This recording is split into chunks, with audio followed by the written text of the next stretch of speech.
What is going on, FA Nation? Jonathan here with Howard Bender. Welcome into the Fantasy Alarm MLB DFS Game Day Playbook Show. We got a slate today, 9 games starting at 6:40 p.m. Eastern Time here. Howard, we had some day baseball going on right now. For those of you on Wednesdays enjoying that, how are we doing, sir? I'm doing very well, John. Thanks for asking. Been a busy day. Doing all sorts of stuff here over at Fantasy Alarm. I had that Best Bets article out this morning. Kind of looking at that, did my fair share of avoiding some daytime baseball, which is something necessary, although maybe a little action here or there. But this is an MLB DFS show. Thank everybody for joining us. Hit that like button. Appreciate you being here. John, you and I did the preview show of this of this matchup here, so we're just kind of running it back. We're seeing what lineups are out there, or if there are anything else that we want to do. So let's just kind of jump right into it and decide, are we locking in either Dylan Cease or Logan Gilbert as our top spend up for pitching, or do we go below that? Yeah, I'll say the one thing that we were worried about during the preview show was the weather and whether or not this slate was going to be impacted by rain or not. Kansas City, Cleveland is one that could have some rain approaching during the middle to later innings of this game. So maybe there's a spot for an in-game delay. Same thing with the Dodgers and Pittsburgh. Again, a game where maybe some exciting pitching matchups here. Obviously, Paul Skeens going up against the Dodgers. You have the Dodgers bats. There could be some rain late in this game. It all depends on where that storm system moves about. The rest of the slate, though, looked pretty clean here. Nothing too crazy in terms of weather. When we looked at it this morning, there was a chance of like 4 or 5 games being impacted by rain. More so now just looking like 2, and even then, maybe nothing too serious. So to your question on spending up at the starting pitcher spot, I still like Dylan Cease over Logan Gilbert. I think at $9,800 for just $600 more, you get the Angels matchup for Cease. He's been in better form than we've seen Gilbert be in. So if I had to pick one spend up, I think Cease over Gilbert for me. Okay, beautiful. Can't argue against it. I love both pitchers, and happy to lock in one of those guys for sure and make it Dylan Cease. Now, real interesting. Paul Skeens on the board here, 8,800. We just watched Jared Jones actually shut down this Dodger lineup, right? 6 scoreless innings. He had 6 or 7 Ks, 3 walks, but whatever. I mean, you kind of expect something like that. So now we've seen Tyler McGill shut down the Dodgers. We've seen Jared Jones shut down the Dodgers. Do the Dodgers get shut down again for a 3rd straight time? Well, it's not straight time, but they've actually been struggling. I think they've only scored like 10 runs over the last 4 or 5 games, which is new for the Dodgers. So do you look at Paul Skeens, especially with that strikeout potential? I do. I think that you have to at least take a look at Skeens here. They're actually favorites here, Howard. There was a tweet that went out that the Pirates are favorite over the Dodgers for the the first time in like 30 years or something like that. So you have Paul Skeens there on the mound today. I definitely like that this matchup for him, knowing the upside. But as I said this morning on the preview show, this could also be one of those like welcome to the MLB moments where he faces Betts, Freeman, Ohtani, and gets handed to there. Shout out to our guy Justin. Yes, apparently my mic was being picked up by the wrong input there, so now we got that fixed, and hopefully I sound a little bit better for you all for the rest of the show here. Rest of the mid tier, where are you going? Rest of the mid tier. All right, so Rodon interests me because as we've seen, Minnesota's lefties are no longer hitting lefties the way they were doing it earlier, and I think we talked about fading Rodon against the Angels because of the way they hit left-handed pitching so well. Yeah. And he shut him down. So, Rodon actually, pitching in a great spot here. Royce Lewis back in the lineup, sure, but still Minnesota's, it's like a 315 weighted on base average now with like a 21 and change kind of strikeout rate. And those numbers have dropped significantly. So Rodon gives me a little bit of an interest there. And then, I brought this up on the preview show, and I'll bring it up again, and that's Braxton Garrett. Sure. I think Braxton Garrett, with the way that Tampa Bay has been struggling against lefties, we may even see a little bit of win equity here. If Miami can jump out ahead, like they did yesterday. Granted, they didn't hold up the fort there, but if Garrett can hold his own, and let's say Garrett can go 5 to 6 solid innings, Miami against Zach Eflin, who's working his way back from injury, I'm not so sure there. So Braxton Garrett is like a potential pay down for me here. Yeah, I like that, Garrett. Tampa Bay, 24.6% strikeout rate on the year against left-handed pitching. In terms of isolated power numbers, just 21st in baseball against southpaws. They are 10th in batting average, so, they are at least putting some balls in play, 17th in WOBA, but the nice strikeout upside that Garrett could have in this matchup, obviously just 2 strikeouts in his last start, but has popped for 8 as a season high this year. I would have liked him to be a little bit cheaper because the slate doesn't have a ton of value. We went down to Estes here on the show this morning as a dart throw value play. The value play we used for Oakland didn't really work for us yesterday. Would you consider him here tonight still? I would actually. I mean, listen, the value play. I mean, we weren't as big on on the Tuesday game for Oakland. I think we were both more in on George Kirby. I was definitely loving on Kirby. In that matchup. This one's a little bit different. Estes does have, he's got that one big blow up, which really skews it, right? It's Houston, at Houston. Mm-hmm. And that was like really where you see the skewing of the numbers there. I don't mind Estes. The over under on this game as a whole, when I was doing the betting article, was 7.5 or 8. It was 7.5 the day before that. With Kirby on the mound. So I do think that, we've seen the Seattle lineup. It's still struggling. It's very much struggling. So I don't hate going to Estes here. If you really want to save some money, I probably lean Garrett over Estes, but maybe, I mean, depends on where we want to, what kind of bats we want to shop in there. Yeah. How much of a believer are you with Eric Fed here? Obviously, a couple of rough starts his last 2, 3, but he did also shut out Baltimore. Overall, has been really good this season. He went and pitched in the KBO last year, had 20 wins. He's back back here, and now looking much better than he had during any point in time with the Nationals. Do you give him any looks against the Cubs today?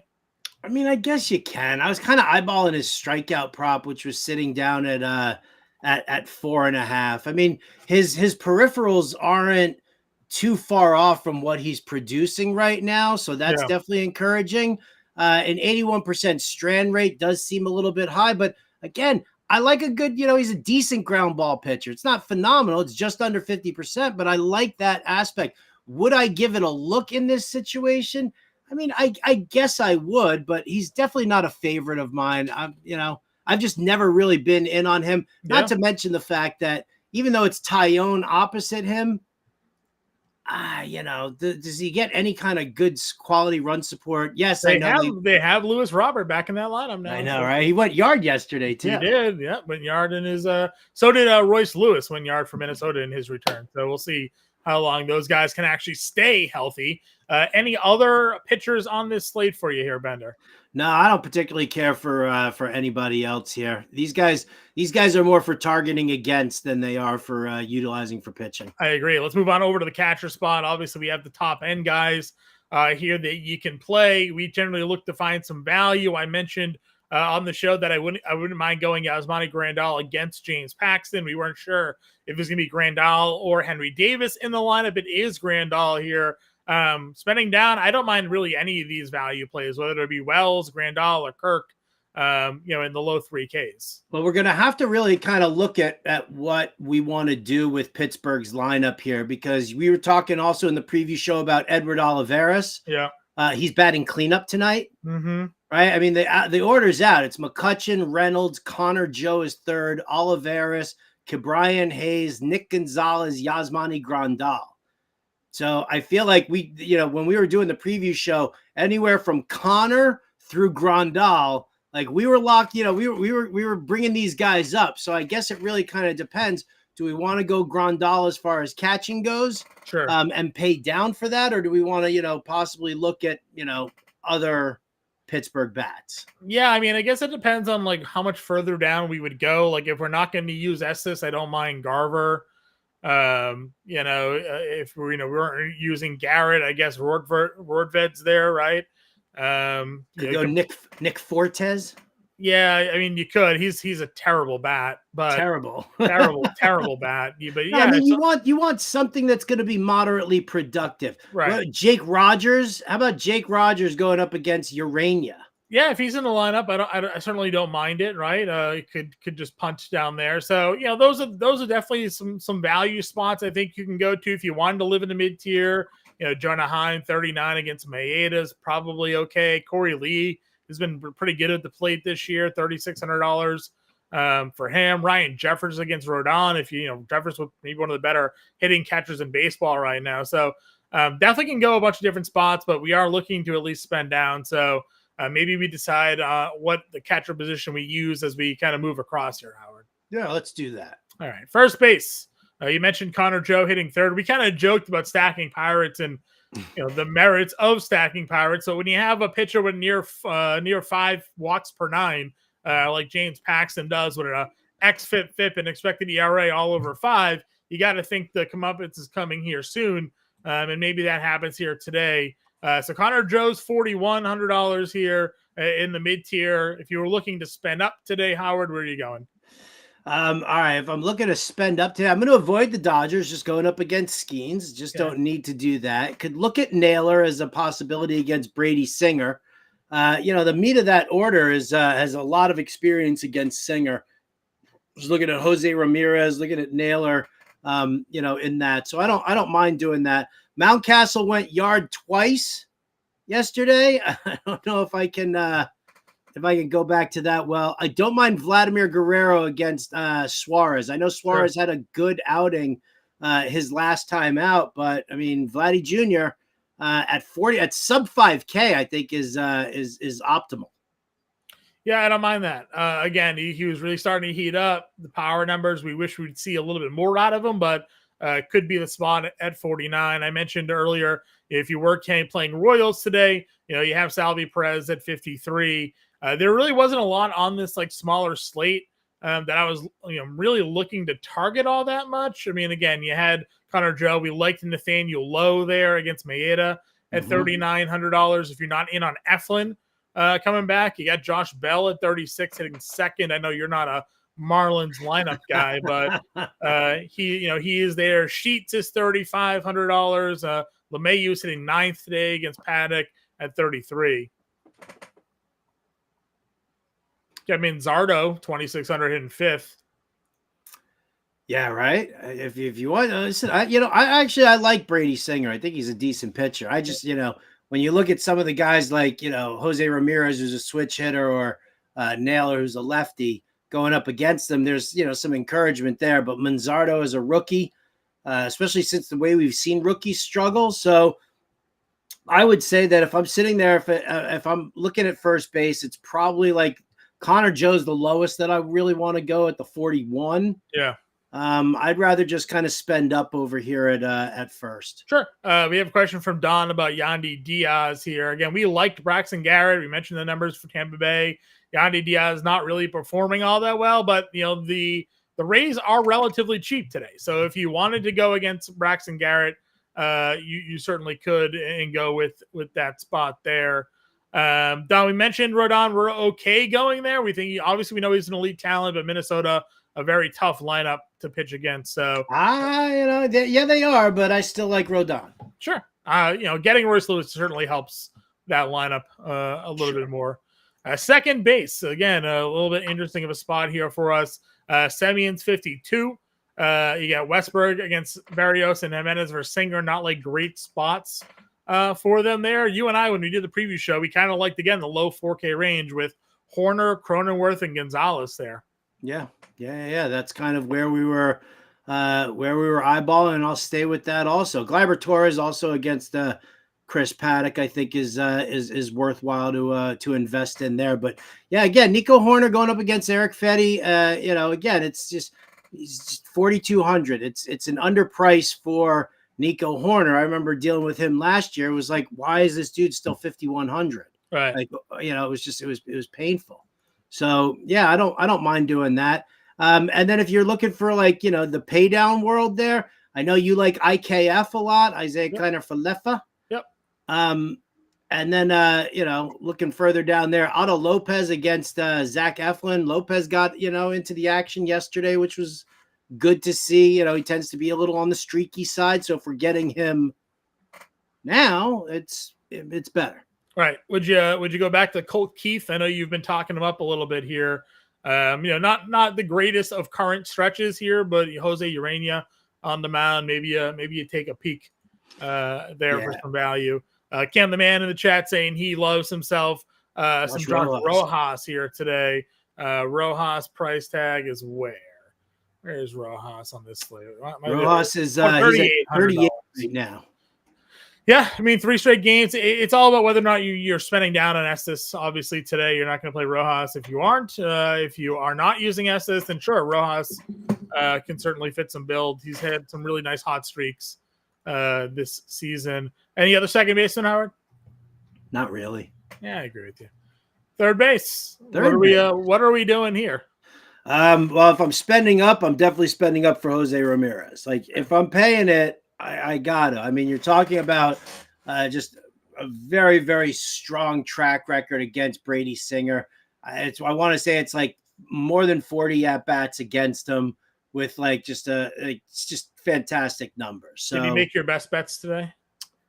No, his props were all juiced up way too much. Everything was like 2.5, and his numbers even for total bases, it wasn't really that good. It was like minus 130 for over 1.5 total bases for him. I was like, he's 10 for 23 with 2 doubles, 2 homers, and 8 RBI against Brady Singer. So 435 average with a 780 slug against Brady Singer in his career. So definitely the right spot. I mentioned Royce Lewis came back, homered. He's now homered in both games he's played this season. Unfortunately, they've been 3 months apart. Well, I got hurt on opening day for crying out loud. Yeah. Still, the dude was ridiculously good in the second half of last year. Didn't really miss a beat there. So if you aren't playing Rodon and you want to do some twins or just a one-off, Lewis, you certainly can. Isaac Paredes has a lot of power. He's $4,800. There, Chris Morel went yard yesterday. He did. So as a rule of thumb on this show, when Morel goes yard, you have to play him the next day. I feel like that's just mandatory now. Yeah, because it could be the first game of like a 10-game homer streak. So right, it could be. Shame because we like Cabrian Hayes against the lefty for sure. Yep, you were in on Verling as well. He's $4,200. So like that whole range there. Josh Smith continues to hit in the middle of the Texas lineup against Maeda at 4K. Yeah, they had him at cleanup yesterday. Fantastic to see. Yeah. Not a lot of power, but he gets some hits, he gets on base, does some gap power. So there's that. Couple of knocks. That lineup that when you and Henry were on the live stream yesterday, that lineup that I did for I put it into Tout Daily, the one that I sent you guys. I had like 136 points. Nice.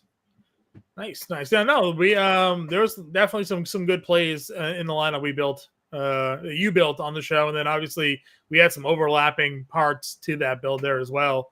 Going down, some more guys kind of have overlapping dual position eligibility. Rojas is there, LeMahieu, IKF. We had a mention of Gio Urshela from Cam the Man.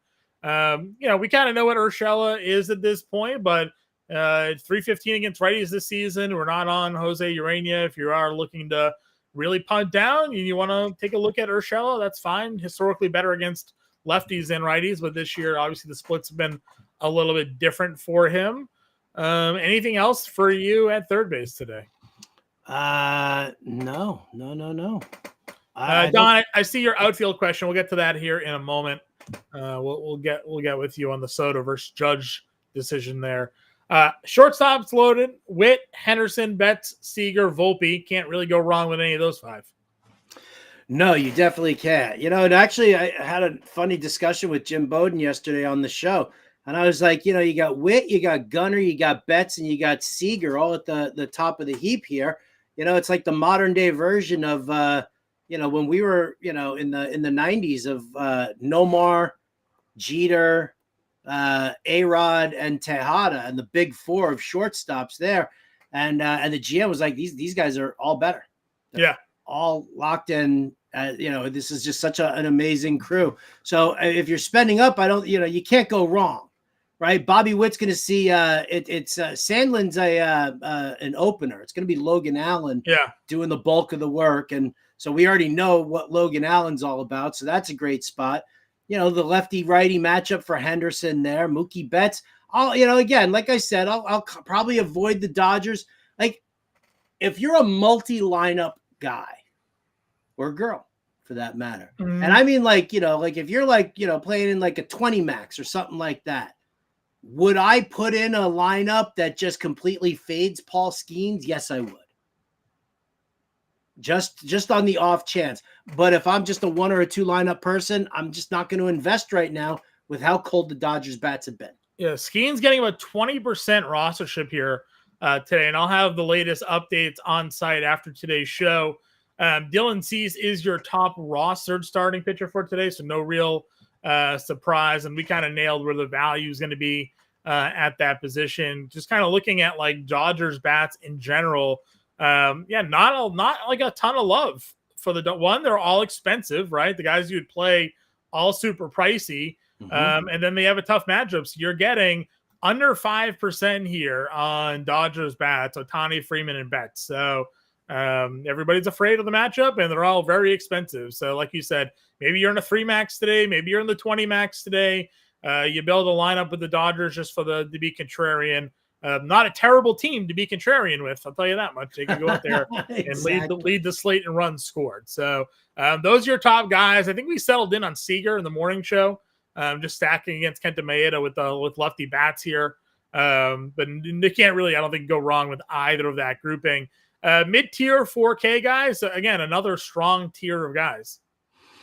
Oh, yeah. I mean, again, Volpe has been great. Love that. Bichette is finally heated up, so I don't mind him against Suarez. I think we talked about Swanson. He's been fine. If we're gonna fade Eric Fetty, I'm okay with that. Oh, that's further down. All right, sorry, 4K range. Yeah, Volpe, Bichette. I'm fine using either one of those guys. Yeah, I think that's kind of where I was going to as well. Again, Toronto bats have certainly been hit or miss. Bichette cooling off after a hot stretch there, a couple of weeks back, but you got Albert Suarez here. Maybe he can get things going. Again, if you're not in on Braxton Garrett, Ahmed Rosario and Jose Caballero, both in the high 3K range. And then, Dansby Swanson, Crawford here, JB Crawford, this range for some value at the shortstop position. Yeah. Anything else? No. So I was trying to figure out, how low do I go before I say let's move on? Yeah, you go pretty low. Well, like, all right, who is my Danny Mendick at shortstop? Is it Vidal Brujan? Zach McKinstry? Mastroboni? Mastroboni, that's right. I believe we actually brought that up the last time. We did. So Don wants to know, what are we doing for Judge versus Soto today? I mean, I guess I'd probably go Soto here. Okay. And just take the lefty-righty matchup, even though Judge has just been otherworldly. They've both been ridiculous. So I don't think there's a wrong answer here. I don't either. Did you see sort of the viral clip going around of Paddock tipping his pitches? Apparently when he throws like off speed and breaking balls, he's like very quick to his set, like with the glove hand. And then when he's throwing a fastball, he was like slower to his set with the fastball with the glove hand. And some like streamer was basically calling out his pitches as they were like being thrown. So I don't know how viral that went. It came across my timeline. So I'm sure the Yankees may have seen, or maybe Paddock has since been informed that, hey, when you're throwing breaking balls and changeups, you're much quicker to your set with your glove hand versus your fastball. So if he hasn't figured that out, he could be in for a very long night in Yankee Stadium here today. So, because again, I'm sure if I've seen it, the Yankees have seen it as well. So you got that at the top. Again, I don't think you can really go wrong with much of this tier. I even don't mind going with Riley Green tonight. Homered yesterday. We're not in on Jose Urania here, so could run that one back. What else are we looking at when it comes to top end outfielders? Ooh, top end guys who we like. All right. So moving through, I guess I would probably say, well, I don't mean to go Yankee stacking here, but Stanton, who hit a bomb yesterday, I definitely like looking at him in that range. Sure. Let me see. Bellinger against Fetty, I like. You can also go Lewis Robert against Tyone. I think both teams kind of eat in that realm. I'm okay with that. Okay. Say a Suzuki I liked here if you wanted to Cubs stack it. Yeah. I think that's a possibility. And then we also talked about, using some Toronto bats. I know you like Varsho as a possibility here against Suarez. Yeah. We also talked a little Stevie Kwan sitting over at 4,500 batting leadoff as well. You still on Kwan? Yeah, he keeps hitting. Why not? Right? Like, again, I get that Singer's an above average starter here, but Kwan has not missed a beat since coming back into their lineup. 3 games, got hits in all of them. Had a 3-hit game, had a double yesterday, double-digit fantasy points in 2 of the 3. Definitely there. Ryan, if you're a Fantasy Alarm subscriber, I'm going to be updating the ownership there over on site here after the show. So you'll be able to check that out. I did mention it a little while ago, but you can go ahead and tune that one in there. Max wants to know, do you like anybody in the middle of the Kansas City lineup with Bobby Witt as a make it cheaper? I mean, like Michael Garcia is cheaper than he has been. It's nothing great though, that Kansas City lineup outside really of Bobby Witt and Salvador Perez. So, MJ Melendez can always be a dart throw. Hunter Renfroe can be a dart throw, but nothing like crazy exciting. We were playing Michael Massey for a spell, but he's injured. So, and it's Wave saying that Paddock changed his windup after that last start. That's good. I'm glad he was able to figure out the tipping there. All right. We had Kwan, Varsho, I'm fine with. Schneider's leading off if you're in there. You like Brian Reynolds at 43 yesterday as well? Yeah, I didn't mind Brian Reynolds, although I'm not as bullish on him. Now that I see like the meat of that lineup where we can save, sure. I think that we can look at that. Verdugo's just in a great spot right now. I mean, and they got him hitting right behind Soto, not Soto, but right behind Judge. Yeah. So that's really good. We liked Vierling over here, or you could use him at third. Connor Joe. And then, I'm like, I'm avoiding this realm here. The Cedric Mullins, Randy Arozarena. I don't believe in Miguel Andujar. Yeah. So I'm kind of like, I'm moving down the list here. I'm looking at like Springer at 37 as probably like the next viable candidate for me. Yeah. Springer, Rayleigh, both of those guys I think are fine. Jackson Merrill's $3,600. I'm perfectly good going there as well. And then we mentioned Olivares here. I pulled up the numbers. This season's got 238 ISO against left-handed pitching. Last year's 241. The year before that was 283. The man just has a ton of power against left-handed pitching. Doesn't hit for a great average this season, just 222. But last year, 277. The year before that, 283. So still a lot of power. Has hit for better average in the past. There's also a chance that he gets pitch hit for when they do take the lefty out of the game. So you have to kind of be cognizant of that as well. But definitely some potential power upside for your value tier here today. What else are we looking at for value, Howard? Further down the list, little value outfielders that kind of intrigue me, or I mean, they don't really intrigue me that much. Jeez, look at this. This is just grotesque down here. It's not great. If Leotis is in the lineup against me at $3,200, I could see that. Nick Gordon being a 6-hitter isn't inspiring at all, but he is cheap, and Eflin's been bad. You mentioned that, I mentioned Hunter Renfroe.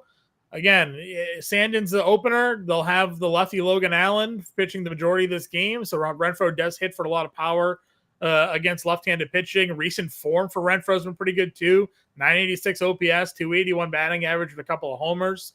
So maybe he's starting to snap out of it a little bit. So, $3K for Hunter Renfroe, just kind of searching for that cheap home run play. it could be there. You got Stowers at 27. A little bit further down, Garrett Hampson, talking more cheap Kansas City bats.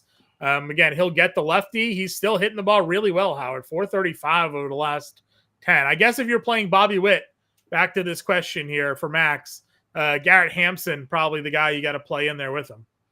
Yeah, absolutely. Absolutely. I'm actually, as we're like kind of going through this, I'm also kind of now I'm super intrigued now on the Paul Skeens fade lineup. And Sure. Can you build it with those Dodgers, given how cheap they are? It's tight. Yeah, they're not cheap. That's the problem, right? You'll need a Garrett Hampson in that lineup probably to help you. I just plugged him and Renfroe in. There you go. I mean, they're 7-8 in the lineup.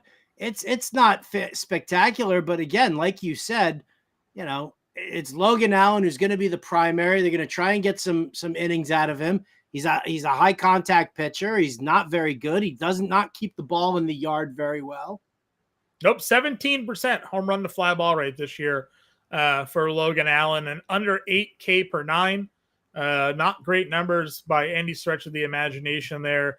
Against right-handed hitters on the season, Logan Allen allowing a 406 WOBA, a 570 slug, 1.9 homers per 9. So you definitely can get some guys here in Kansas City.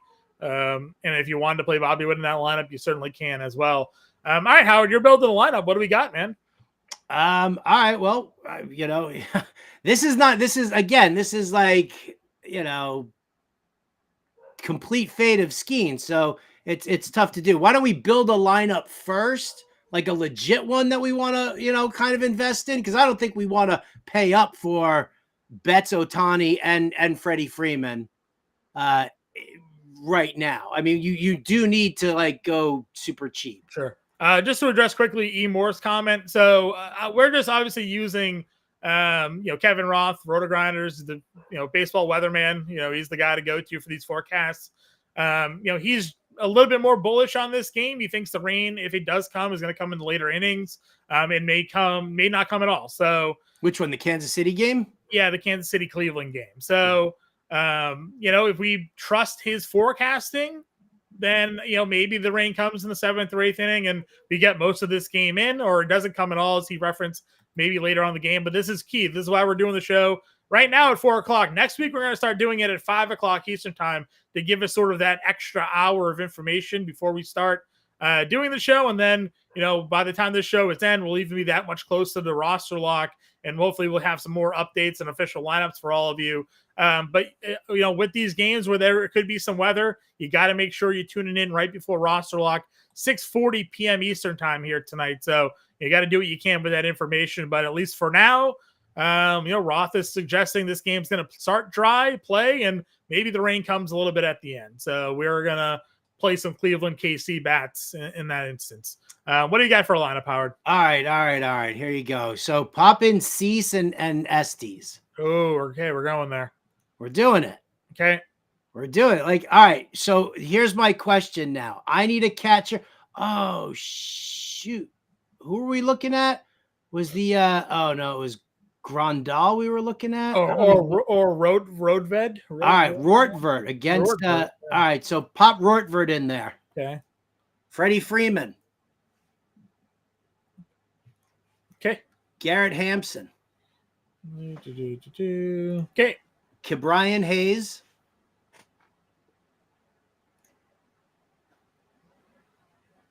Okay. Mookie Betts. Okay. Shohei Ohtani. Oh boy. Okay. I told you this is my Paul Skeens welcome to the majors. The Dodgers just woke the hell up. Okay. You got Olivares in there and Hunter Renfroe. Yeah. So you've got your mini stack of Royals. You've got your mini stack of Pirates. Yeah. You got your Dodgers primary stack there, and you got a one-off in Rortvert.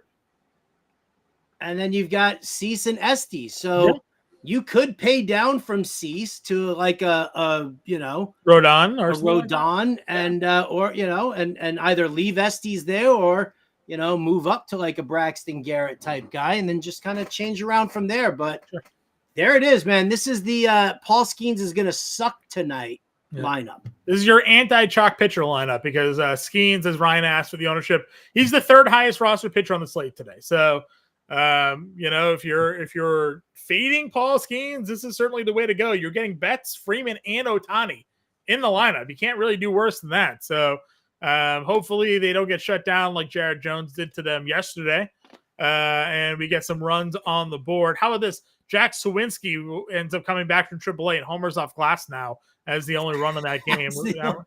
Dude, on the air with notorious Pirates fan Josh Wagner. Yeah. As that was happening, and like literally, I was like, I had the screen, the ESPN shot up there on my screen while I was doing the show, and I saw it happen. I looked over in my Zoom room, and all of a sudden, you just see this like that scene where like the Grinch, he turns to the camera and he just smiles. Yeah. Big smile, all kind of curls up. That's what Josh Wagner looked like. Yeah, I believe it. So, all right, again, this is for if you're multi-lineup entering, right? This is not a single lineup unless you are okay with the risk that we are throwing out there today. If you're doing the 3 max or the 20 max, you want to throw this in here, you can. It's an example lineup that we're building to show you sort of the process and thoughts of breaking down this slate here. If you have any additional questions, make sure you get in that Discord. We'll be in there up until roster lock to help you out. Henry Wilson has that playbook live out for all of you already. If you're not yet a member of the Fantasy Alarm family, you can scan that QR code right there on the screen or go to fantasyalarm.com/win. Get your first month for less than $20 when you use promo code Let's Go at checkout there.